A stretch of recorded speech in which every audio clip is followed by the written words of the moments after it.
Embiid purposely went out last night to try to hurt our players. He's already the most unethical player in the NBA right now. And you compound that with being the dirtiest player in the NBA? That is a dirty player. Me and James, we just can't win alone. As an MVP, you are not supposed to say that. You need help.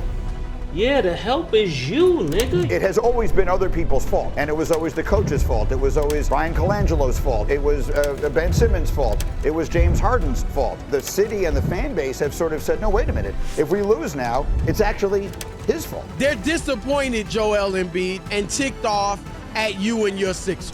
I could have scored as many points as Joel Embiid did last night, which is 0! In the basketball world, nobody respects Joel Embiid, and it all comes down to at least one of 4 reasons why. I mean, I've played with a lot of good actors in my career. He's definitely in the top 3. He could have a future in Hollywood if he wanted to.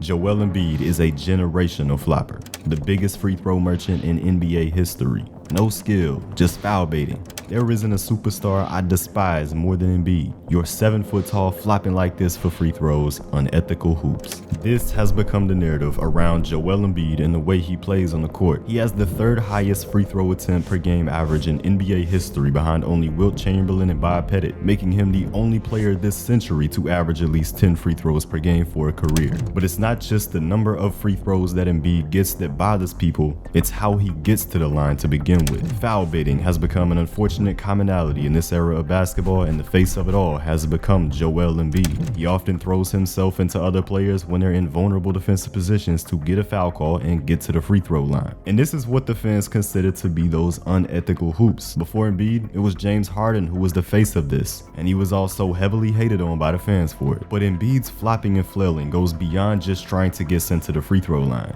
He's even done it to annoy and antagonize opposing players and get them into trouble with the referees. One of the most infamous examples of this, the Andre Drummond incident. Embiid in front, soft hook, hits it.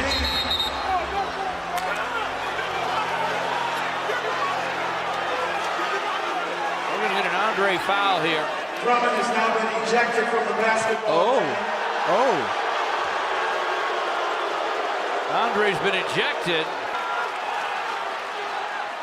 Oh man, Embiid sold that. A flop. He sold that one. And after the game, Embiid said this about Andre. But like I said, I feel like I own a lot of where that stadium is at.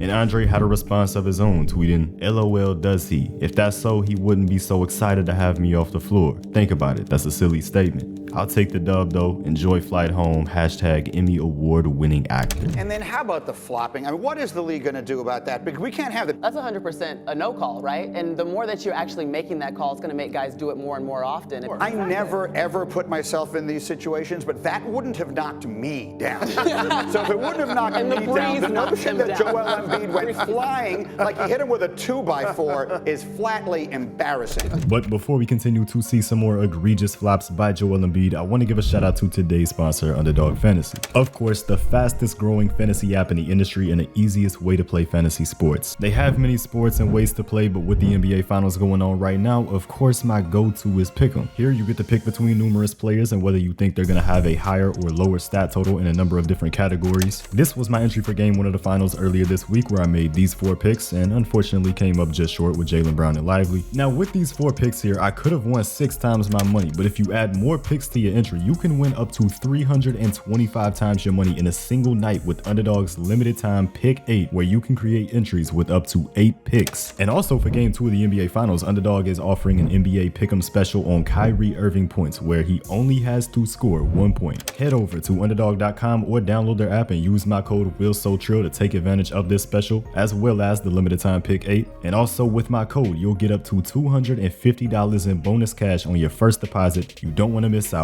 Now let's proceed to Embiid. There has been no shortage of complaints around the league about Joel's antics. During the 2020 playoff series against Boston, Brad Stevens got sick of the flopping by Embiid. 4 guys besides Tice who started tonight and Gordon Hayward. Everybody else's job is to make them better, and he uses them situationally. So we came out of that last time out. The very next season, Marcus Smart had his own issues with Embiid, as he said after a regular season game in January, he shot alone 21 free throws. Our team shot 20.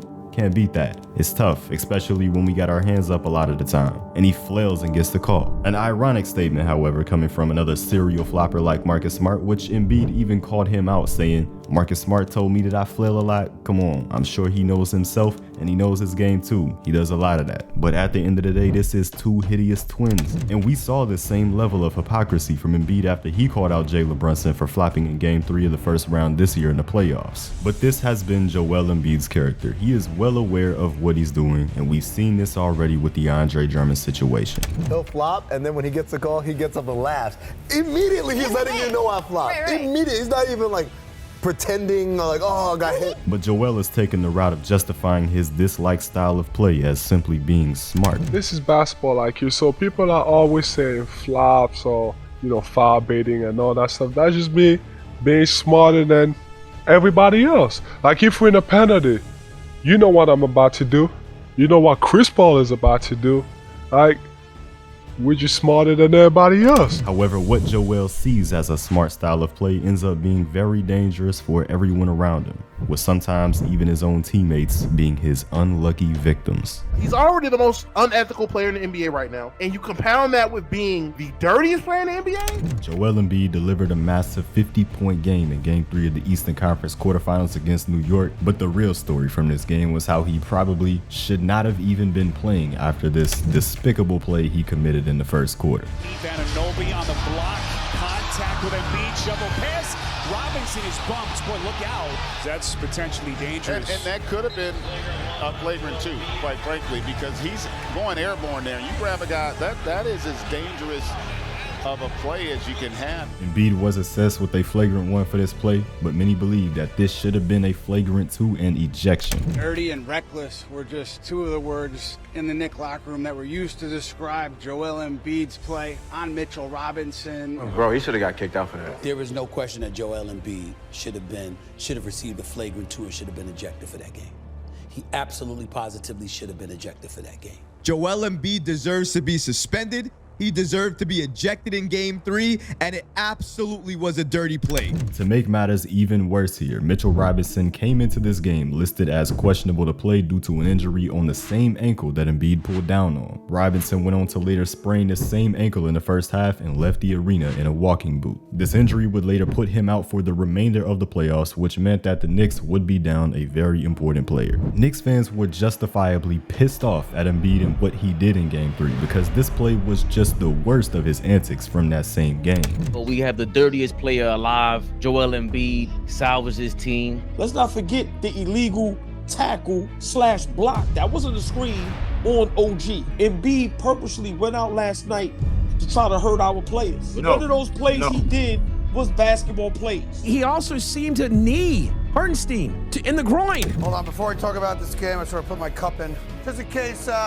Just in case Joel Embiid decides to show up at the studio and do what he did last night. Let me just make sure my cup is in to protect my gonads. And here's a guy that had a 50-point game in a must-win playoff game to save the Sixers season. And to be fair, nobody's talking about him making those threes in the third quarter, his dominance offensively, the fact that he came out of the gate playing great basketball. All we're talking about is the fact that he's a dirty player who could have ended Mitchell Robinson's season. But the dirty plays by Joel Embiid didn't just come from Game 3 alone. They spanned across the entire series against the Knicks. But Joel Embiid is out here compiling a bunch of wrong place, wrong time hits on folks. He got Brunson in the chops yesterday, which I think might have woken up Jalen Brunson. He, Mitchell Robinson, he got him. Who did he step on Josh Hart's leg? He's compiling a Draymond Green-esque sort of. He did have a Draymond kick in one of the other games. But even though this has become more of a recent mainstream discussion around Joel Embiid, he has been playing like this for years. Last season against the Nets in the first round, this play happened. Mikal Bridges. Oh, my goodness. Oh, Claxton, and down goes both of the players. It's kind of hard to tell there. There's the finish, and there's the stare down and the step over. Ooh. I thought it was flagrant 2. I thought he should have been ejected. Was it a reaction to Claxton stepping over you? Or? I honestly don't remember the play. allegedly. I don't think I've ever seen that in my career before, Alex. For a guy to intentionally kick someone in an area that none of us want to be kicked at or towards, and for him to continue to play. I've never seen that before. Embiid's 2022 series against the Raptors also had its fair share of dirty plays that got Raptors fans going, which began with a reckless contest on Scottie Barnes in Game 1, setting the tone for his series, receiving a flagrant 1 foul, which was eventually followed up by Embiid stepping on Barnes, which injured him and put him out for the series. In Game 2, he got into it early with OG pushing him around, even shoving him into his own teammate Danny Green. And in Game 6, he had another 2 questionable plays, one with a late shove on Siakam in midair after the whistle was blown, and another nasty hit on Chris Boucher, knocking him to the ground and brushing Boucher's leg as he walked back. In 2021 against Atlanta, he threw his 280-plus pound self directly into the knee of John Collins in order to try and sell a foul call, showing no regard for player safety. And in another example of trying to sell a call here and falling to the floor, he fell into his own teammate Danny Green, which hurt his knee. Embiid has an abundance of plays like this, and although the media usually never covers it, he does get punished by the refs for these actions, and it probably still isn't enough. Now, the player who is most considered to be the dirtiest player in today's NBA is Draymond Green. In 970 career games, Draymond has recorded 21 flagrant fouls, but with 478 less games, Joel Embiid has 24 flagrant fouls. He clearly has zero concern for the safety of every player around him, and it still hasn't been until this season that people are really picking up on all the things that he's been doing. But a lot more people are unaware of his lies and manipulation in international basketball. And now here comes another salvo of Embiid not being trustworthy. Joel Embiid has been one of the few superstars in the NBA that has never played international basketball before, but he wanted to change that for the 2024 Olympics. But Embiid had a LeBron James-esque decision to make when it came to what nation he would be playing for internationally. The options came down to Cameroon, the United States, and France. Of course, Cameroon is his home country, and although they don't have a good team, potentially teaming up with Pascal Siakam to get Cameroon onto the big international stages would be huge for not just the country, but the entire continent of Africa. Many African players in the past have not played for their home countries internationally. Think all the way back to Akeem Olajuwon, who was from Nigeria, but decided to play for Team USA's national team. It would be a massive win for Africa and steps in the right direction if Embiid were to choose his home country. Back in 2018, Embiid said that Cameroon would be his first option, saying, "I am from Cameroon, but there are many problems. They have to tend to them. I like my country, I'm a patriot, I want to play for it. If I have to choose, Cameroon will be my prime choice if there is a good environment, because I am from there." His next option would be the United States of America, his home for all of his adulthood after moving to the country at the age of 16. For 14 years now, Embiid has called America home, and despite all the talent Team USA has across the board, the center position has been a weak point that could be addressed by a player like Joel Embiid. Choosing Team USA would be frowned upon by people the same way it was with Hakeem, but not an overall question of Embiid's character. But there was a third team in this equation, because Joel Embiid has a strong connection with France despite the fact that he never actually lived there before. He speaks French fluently, he has family that lives in the country, and he shows constant support of the country on social media dating all the way back to 2015, most notably tweeting "Allez la Bleu" after France won the 2018 Football World Cup. Teaming up with France would mean a supersized squad of Rudy Gobert, Victor Wembanyama, and Joel Embiid, which would give them a strong shot at their first ever Olympic gold medal in basketball. Similarly to Cameroon, he had expressed his desire to play for the French national team before, but in October last year, Joel Embiid came down to his final decision. We're going to start our show with breaking news from Ramona Shelburne, and it has something to do with the international stage as well, my friends, because Joel Embiid has committed to play for Team USA in the 2024 Olympics, as Joel Embiid had the citizenship to also play for France as well. We weren't sure where he would decide to play, but ultimately, again, he has made the decision to play for Team USA. On the surface, this decision does not seem too problematic. He chose the country he spent his entire life as an adult in to represent, as well as the country that his son has always lived in. Of course, his home country of Cameroon would be let down, but the nation of France, they were the ones that were really bothered by this move from Embiid, and the reason why it all came down to false promises that Joel made. Of course, he has shown the support of France many times before and even talked about the idea of playing for their national team. But a letter written by Joel Embiid in 2021 addressed to Emmanuel Macron, the president of France, reveals an unbelievable betrayal. This letter, translated to English, reads as followed. After discussions with the French Basketball Federation, my choice has now been made. I would like to take the steps to obtain French naturalization and thus be eligible for selection with the Blues. I therefore do not wish to play for any other national team. I have sent a file to this effect to the Ministry of the Interior and Foreign Affairs. I have never worn the colors of any national team. It would be an immense honor for me to join this French team to participate in the next major international competitions, first and foremost the 2014 Olympic and Paralympic Games. And he ends off the letter by saying, I am naturally at your disposal and those of your services to support this common ambition that we share with the French basketball team and its leaders. Thank you for your attention to my request and asking you to believe, Mr. President, in the expression of my deepest consideration, Joel Embiid. Less than a year later, in July of 2022, Joel Embiid officially became a French citizen with the help of the president as he requested in his letter, meaning that he could now have a roster spot on the French national team, which, based on the letter he wrote, was the reason for the urgency to become a citizen of France, so that he could represent the country in the Olympics. But as we know, it didn't work out this way. 2 weeks after becoming a French citizen, he became a US citizen, and a year later, he chose to represent America over France. Because of this, the country and especially the president felt completely betrayed by Joel Embiid. He was given citizenship to join the national team, which he said he would do, but he ended up choosing the most stacked team in the world over them instead. Former French basketball player Frédéric Wise expressed his disgust with Embiid's decision, saying, I consider this boy a great player as much as he is a dirty guy. I hate him for the things that he did. I think he doesn't have any respect for France and also for all the people who are asking for a French passport and don't get it. And under the pretext that he is a great athlete, he got it. I find it scandalous. I find it embarrassing. I don't care about his excuses because they are his words and his words mean nothing. How Wise feels is the same way that so many people in France also do. They are disgusted with what he has done, and it seems Embiid is even aware of that. I'm not talking in French. Joel Embiid completely cut off this reporter asking him a question in French, moving on to the next question simply because he was speaking in French. Another sign of disrespect towards the country that did so much to allow him the chance to represent them on the international stage. During the upcoming Olympics this summer, it is no secret that French fans will be making Embiid's time miserable. He has pissed off an entire country by lying about his intentions. I think James Harden actually gave him the trophy of most disappointing playoff performer. I think Embiid is now wearing the crown.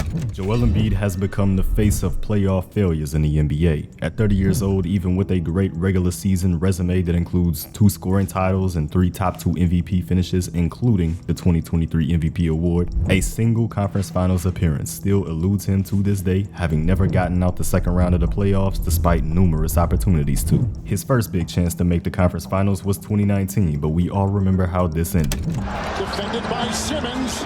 Is this the dagger?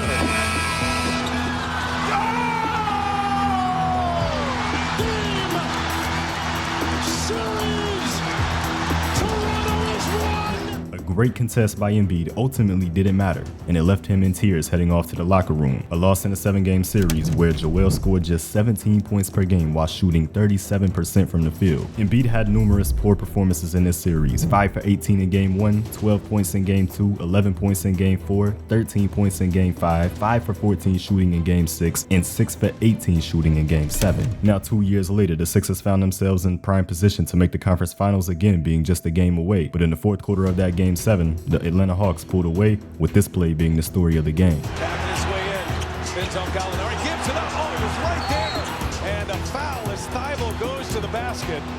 Boy, Simmons, uncontested, had a layup, but he leaves it for Thibault. In his post-game interview, Joel Embiid made a statement that started a trend that would continue over the next 3 years. Hey Joel, what was the moment for you personally tonight where your belief turned to the recognition that it just wasn't going to happen?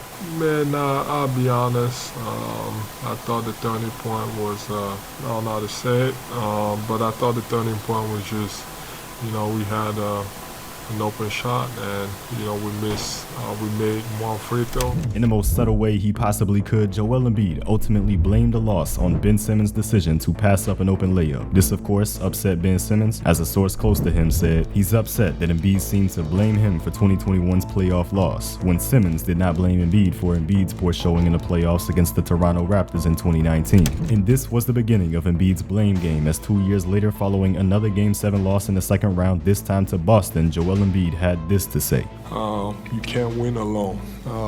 I can't win alone. Me and James, we just can't win alone.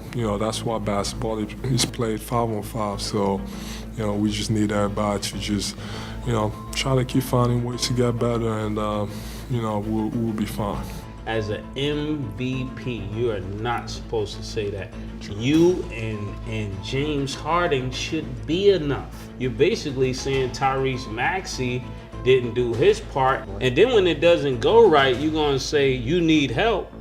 Yeah, the help is you, nigga. You gotta go to the post and be a big man. He got what he wanted, but with that award comes a responsibility. Joel Embiid, this time the NBA's regular season MVP, continuing to subtly point fingers. In a series where he had 2 games scoring just 15 points in losses, one of those being an abysmal Game 7 performance, shooting 5 for 18 to lose the series, while the opposing star, Jason Tatum, went off for 51 points. The Sixers also had a statement win in Game 1 without Joel Embiid playing, as James Harden went off for 45 points, winning, as Joel Embiid would say, alone.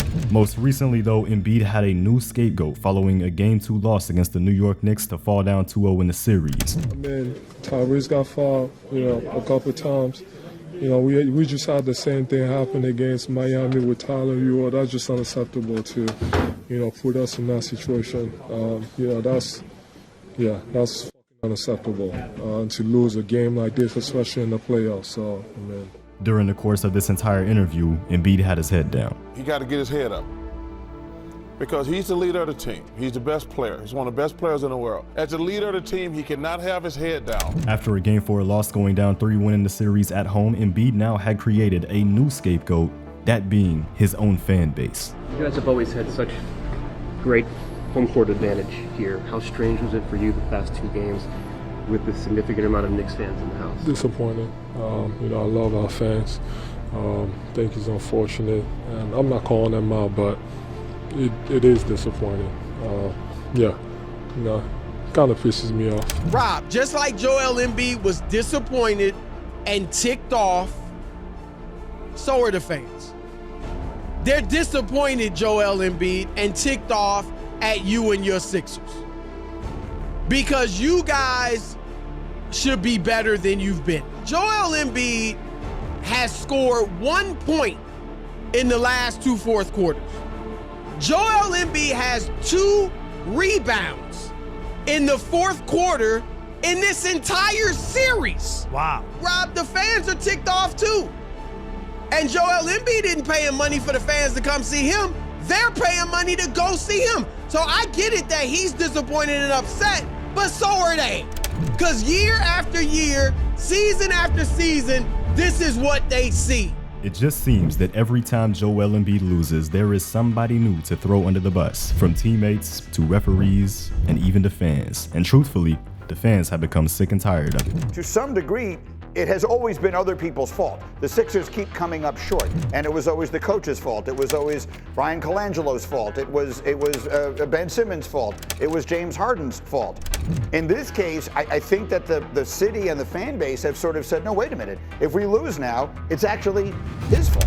Joel Embiid has become one of the most unlikable players in basketball, and there's no scapegoat for him this time. He only has himself to blame. But as unlikable as Joel Embiid is, many fans would say that Draymond Green is the most unlikable basketball player of them all. Check out this video to see why.